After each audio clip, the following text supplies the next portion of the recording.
Hello and welcome to Jerusalem Dateline. I'm Julie Stahl. We're not bringing you our usual war coverage in today's Jerusalem Dateline. We'll get back to doing that in the new year. But we do want to present our special program on the CBN documentary, The Oracles of God. We hope you enjoy it. Coming up on this special edition of Jerusalem Dateline, it's the story of how the Old Testament was created and preserved. CBN Films' Oracles of God travel through more than 2,000 years of history and unlock the keys to a biblical treasure hunt. See ancient ashes come to life. Find new answers to the mystery of the Dead Sea Scrolls. All this and more on this special edition of Jerusalem Dateline. Hello and welcome to Jerusalem Dateline. I'm Julie Stahl. The Bible is the best-selling book of all time, but how did it come to be? CBN Films' documentary, Oracles of God, the story of the Old Testament, explores how the Bible was created, and it's streaming worldwide right now. Today, we're giving you a special look at the documentary. We begin with the discovery of a 2,000-year-old treasure map that describes more than $3 billion worth of hidden gold and silver. CBN News Middle East Bureau Chief Chris Mitchell takes us to the place where the ancient treasure hunt began, the caves of Qumran. In 1947, a Bedouin shepherd wandered the hills of Qumran in search of a missing goat. He threw a stone into a cave, hoping to drive the lost animal outside. Instead, the sound of shattered pottery drew the shepherd inside the cave, where he stumbled on the greatest archaeological find of the 20th century, the Dead Sea Scrolls. In the years that followed, archaeologists found 11 caves and more than 800 documents at Qumran, but one scroll was different than all the rest. The copper scroll describes a cache of gold and silver vessels buried in more than 60 locations throughout Israel. The monetary value is close to $3 billion today, but the historical value is priceless. The only place in ancient Israel with that much wealth was the Jewish temple. It refers to the garments of the high priest. The amount of treasure that is buried is massive. This is a tremendous witness to history. To actually have a list of the treasures from the temple itself from the first century is just amazing. Well, we have nothing better than the copper scroll now for telling us what was really there. Even the scroll's language is mysterious. Most experts date the copper to between 25 and 75 AD, but the author wrote in a rabbinic style of Hebrew that doesn't match the rest of the Dead Sea Scrolls and wasn't widely used in the first century. Adding to the puzzle is a series of random Greek letters. The copper scroll had to have been written just immediately before the destruction of the temple. So it actually fits the glove perfectly for the zealots, who were the priestly group who were holding down the temple, keeping the temple from the Romans in the best way possible. But before they were massacred, they left things behind in caves here near Qumran. Some of the hiding places listed in the scroll are easy to find on a modern map, like Jericho, the Valley of Achor, and Mount Gerizim. Others are more cryptic, like Solomon's Canal, which contains a stash of silver coins, a well in Milham, where garments for the high priest were hidden, or Mattia's courtyard, where more than 600 gold and silver temple vessels were buried. The instructions on the scrolls is like a kid's treasure map in a way. They're talking about caves, they're talking about tombs, they're talking about aqueducts and pools and other things that were known to them at the time, probably with aliases of names applied to these places so that only those people who were part of the inner circle would know where to go, how many steps to go away, and where to dig and find the temple treasure that was buried in that spot. So what happened to the treasure? Fawn argues that anyone looking for it today is about 2,000 years too late. In my mind, most, if not all of these, were actually found by the Romans under the point of the sword. What we do know from the Ark of Titus in Rome, it shows a clear depiction of the main items of furniture and the trumpets that were used in the temple being carried in parade through the gates of Rome to the Forum. And we do know that Titus used the booty to build the Colosseum in Rome. If there's any treasure left, there would have been small parts that might not have been found that still lie out there ready for people to find today. We don't know. The scroll's last line hints at an even greater treasure, still undiscovered. What's interesting is that there were actually 2 treasure maps that were made. Here's line 64 of the scroll. In a dry well at Kulit, a copy of this document with its explanation and an inventory of each and everything. The location of Kulit is unknown, and today it's become a modern-day El Dorado for archaeologists and treasure hunters. The directions on the scroll may be a mystery, but the purpose of its writers is clear. They're writing for the future, hoping that people will still have some continuity. They will eventually be able to find this copper scroll and reconstitute life in Judea with the temple at its focus. It's a document of hope.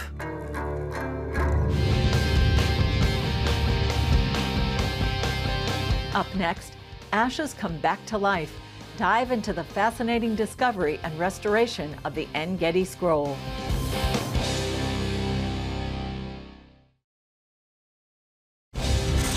In 1965, the installation of a water pipeline led to the discovery of a 1,700-year-old synagogue in an Israeli nature reserve.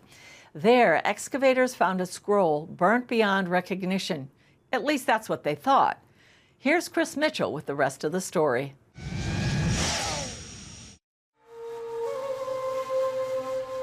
Near the shores of the Dead Sea is the desert oasis of En-Gedi. In the Bible, it's the hiding place of David and a place of inspiration for Solomon. To the north is Qumran, where the Dead Sea Scrolls were discovered, and to the south, the ruins of Herod's fortress at Masada. Today, En-Gedi is a nature reserve, one of Israel's most beautiful national parks, and the site of an extraordinary archaeological discovery.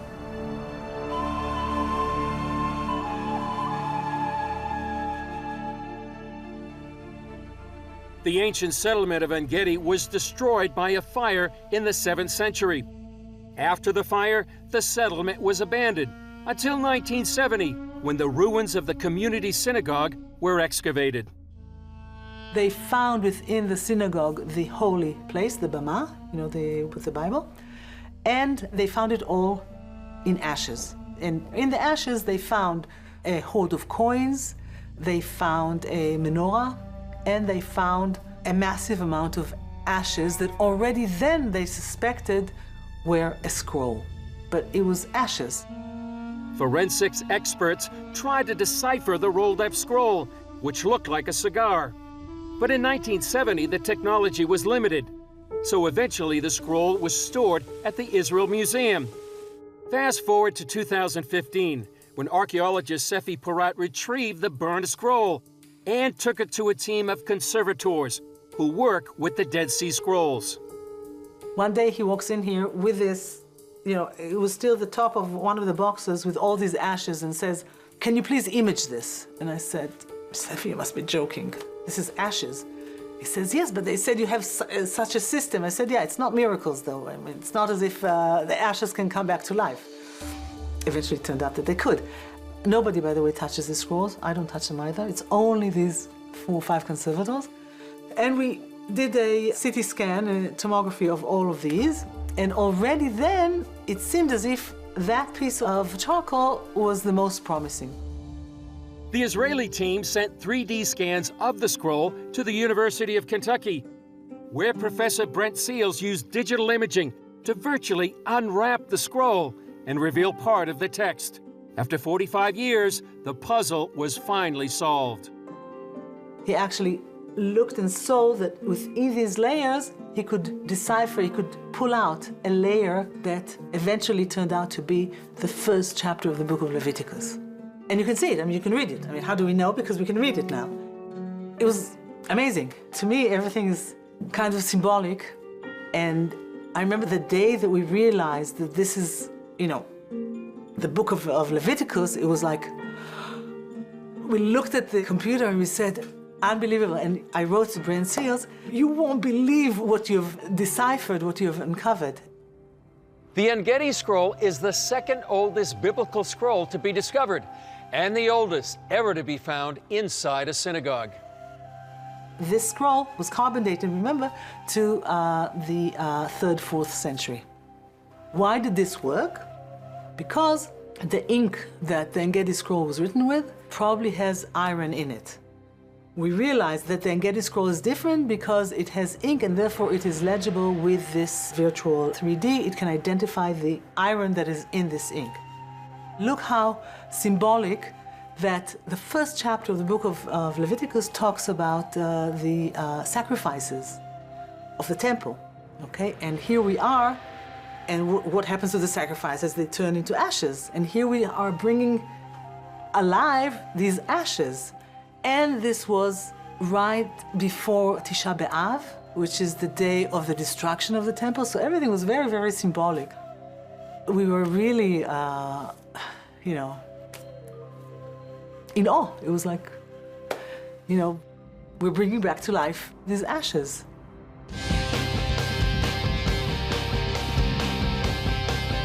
Coming up, a chance meeting between a scientist and a Bible scholar leads to a discovery from the Dead Sea Scrolls.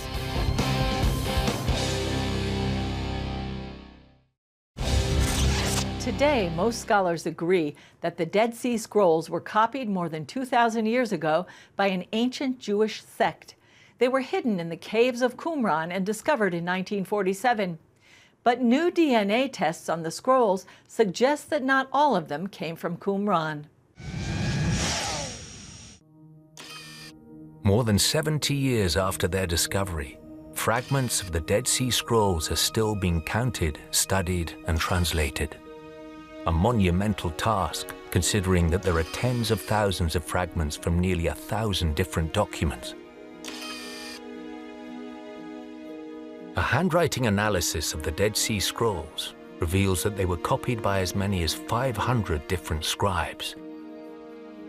There were thousands and thousands of scrolls placed in these caves. We only have a tiny, tiny fragment of the total number of scrolls that were originally put in the caves close to the site of Qumran. And that makes it hard to imagine that all of them came from a tiny little site in Qumran. That idea has now been confirmed by a series of DNA tests performed on some of the 2,000-year-old fragments. It all started in 2012, when a molecular biologist and a biblical scholar met on a bus. And each of us told the other what we're doing in terms of our research, and we thought it might be very cool to cooperate and to see what we can obtain. Professors Noham Mizrahi and Oded Ruhavi decided to test the DNA on some of the scroll fragments. But first they had to convince the organization in charge of the scrolls, the Israel Antiquities Authority. Before we can even sample the scrolls, we had to demonstrate that it's possible to get enough material. So the people at the Israel Antiquities Authorities, they just gave us in the beginning duct tape that was removed from different scrolls. And we analyzed the DNA from the duct tape. Now, only later when we showed that this is even possible and we can get enough information without destroying these precious materials, we can move on to the more important and real materials and samples. Even with the small samples, the results were astonishing. Imagine we are only sequencing scroll dust, 2,000-year-old, the skin was processed to make the parchment. And later it was preserved in caves for 2,000 years. Still, despite all the contaminations of the different people that touched the scrolls, we were able to find enough animal DNA to say something about the scrolls, which is remarkable in my opinion. Almost all of the samples tested were made of sheepskin, except 2 from the book of Jeremiah, which yielded some of the study's most intriguing results. We actually sampled fragments that represent 4 different copies of Jeremiah. This particular prophetic book has one of the most complicated textual histories among all the prophetic books of the Hebrew Bible. The 4 Jeremiah scrolls represent 3 different versions of the book. A longer version, based on the Masoretic text that's in most modern Bible translations today. A shorter version, based on the Greek Septuagint. And a third version of the book that was somewhere in the middle. Which means that the people there in Qumran held at the same time different versions of the book. And unlike today, where we have the exact same version, all of us, they were open to different versions and to different interpretations. But what surprised the team most was not the text, but what it was written on. Originally, these different pieces were thought to come from the same scroll. However, we were very much surprised to find that 2 of the scrolls pieces were written on sheepskin, while 2 were written on cow hide. Since cows need grass and water, they could not have survived in the desert near Qumran, which means that at least 2 of the copies of Jeremiah came from somewhere else. We can't say for sure that a particular scroll was written in Qumran, but we can say with a fair amount of confidence that some pieces, samples, came from outside of Qumran. And we learned that the texts that were common in Qumran were also popular outside of Qumran. It takes a lot of time, lots of effort to write a scroll. And they suggested that perhaps originally the scrolls came from the library of the temple in Jerusalem, and before the Roman conquest or the Jewish revolt, they were moved to be hiding here in the caves. So I think that we solved some mysteries, we uncovered some new mysteries, and most importantly, we discovered that we still have much to learn and new mysteries to uncover. We have a few other mysteries that we would like to solve. We have a long wish list, and we will see how much of that wish list we will manage to obtain in the years to come.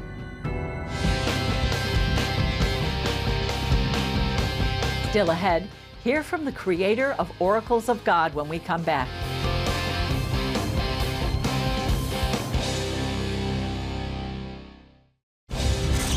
Gordon Robertson interviewed the writer and director behind Oracles of God, Aaron Zimmerman. Let's watch. Well, joining us now is the writer, director, and creator of this wonderful film, Oracles of God, our 4-time Emmy nominee, Aaron Zimmerman. And Aaron, welcome to the show. Thank you. It's always a pleasure. Okay, start us off. The movie begins and ends with the Dead Sea Scrolls. So you actually shot in the caves where they were discovered. How did you do that? Well, not in the caves. We shot around them. The great thing about shooting in 2021 was there were no tourists allowed in Israel anywhere, which is, I think, hasn't happened since the Middle Ages, since the Black Death. So we had, the whole land of Israel was our studio, basically. We got access that we never would have gotten. The National Park Service and the park at Qumran, they just gave us free rein. They let us fill one of their 2,000-year-old mikvot, the Jewish ritual baths, with water and put our actors in it. And we did all the exteriors in and around the caves. We scouted caves all over Israel, and we really wanted to shoot in a real one. There were ones with not a lot of ventilation, and then we learned about the bat problem. So we didn't want to deal with that. Isn't there a bug problem, too? Yeah, then the final straw was the flesh-eating mites that apparently lie dormant in these caves and come alive when something living comes into the caves. And that's a problem we didn't need. So my line producer said, come on, I'll build you a cave in the studio. And I said, I don't know. I don't want it to look fake. And she said, trust me. Her team had done one for an FX show called Dig. I don't know if you've heard of it. Yeah. I'd never seen it, but she said they were amazing. They can do this. And so that was our solution, and it worked. We really wanted to pound in the idea of what these Jewish scribes gave to stay and copy these scrolls and to hide them in the caves. They knew the Romans were coming. They could have left, and they didn't. They put as many of these scrolls and hid them in the caves as they could, and they stayed till the last minute, and they were slaughtered. And Josephus has a really great line that I loved about them. They cheerfully gave up their souls, knowing that they would get them back again, which is, I think, a profound statement for Judaism. They don't have the same concept of heaven as we do, so I thought that was an amazing statement. One of the things that struck me about the shoot at Qumran was just the absolute level of accuracy as they're writing the Bible, and the effort that a scribe would go through and just tell us about that. Well, what did they mean by focus? Well, this is very interesting because we talked to a scribe that's alive today, and I used to do a little bit of calligraphy every now and then, and I would always tell the people, if I'm doing a calligraphy job, get me 20 extra envelopes because I will mess up. And so I said to this calligrapher and to the scribe, how do you not mess up? Because they couldn't have more than 3 mistakes on any scroll, and you had to be able to fix those mistakes. And if you couldn't, you had to bury the scroll and start over. I said, how did you do it? And he said, for me, when I'm sitting here writing this, and say I'm writing the letter Aleph, which is the Hebrew word for sort of an A, he said, that is the only thing on my mind. I'm not thinking about what I'm going to do later. I'm not thinking about what I'm going to eat, who I'm going to see. I am thinking about an Aleph, and that is my purpose in life right now, is to write that Aleph. And I believe he's taking that from history, from these same scribes for thousands of years, had that kind of focus. And the name of God was very sacred to them. Now, for us, we'll say it's sacred to us too, but, you know, in an emergency, sometimes we'll let fly, oh my, you know, whatever. These people took the name of God so seriously that when they were writing, they left spaces for his name, blank spaces. And then when it was time to write his name, the scribe would go out, wash in the mikvot, completely immerse himself in water, come back up, put on a new garment, get a new pen, and he would have to stand in front of his scroll and he would say, announce to the room, I'm now writing the name of God.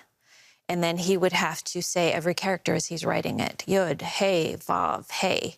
They couldn't say it, but they could spell it. And that is the great care and excellence with which they treated the name of God. And that's the great care and excellence that you've brought to the movie. And then the thing that just is so impressive is just how cinematic it looks. How did you bring that to the screen? I hired really good people to bring that to the screen.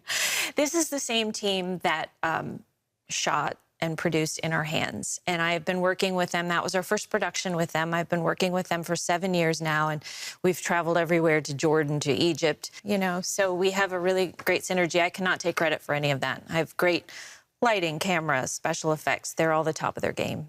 To stream Oracles of God right now, go to cbn.com/Oracles of God. That's all for this edition of Jerusalem Dateline. Thanks for joining us. And remember, the God who watches over Israel and you and me neither slumbers nor sleeps. I'm Julie Stahl. We'll see you next time on Jerusalem Dateline.